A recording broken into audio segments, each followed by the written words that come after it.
Au nom du groupe Europe des Nations et des Libertés, M. Schaffhauser.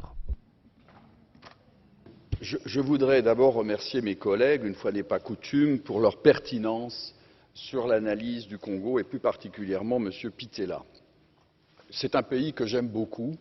J'ai moi-même été auprès du vice-président dans la période de transition, Zaïdine Goma, et j'ai suivi cette transition en étant un des acteurs.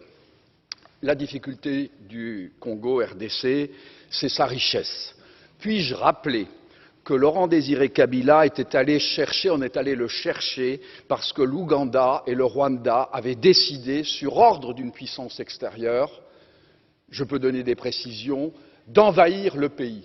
Puis-je rappeler que pendant que Laurent Désiré Kabila envahissait le pays, un certain nombre de sociétés signaient des contrats. C'était des sociétés américaines.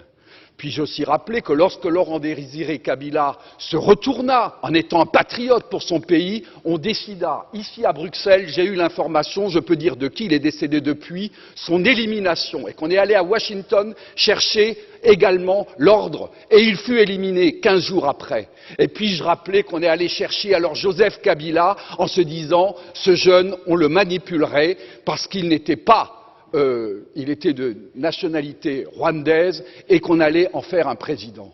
Tout ceci est de la manipulation. Ce qu'il faut pour la République démocratique du Congo, c'est une souveraineté retrouvée, une armée qui se batte effectivement, une MONUSCO qui est au service de la paix et qu'on arrête les prédateurs qui sont liés au crime organisé et avec des États hypocrites liés à des multinationales. Je vous remercie.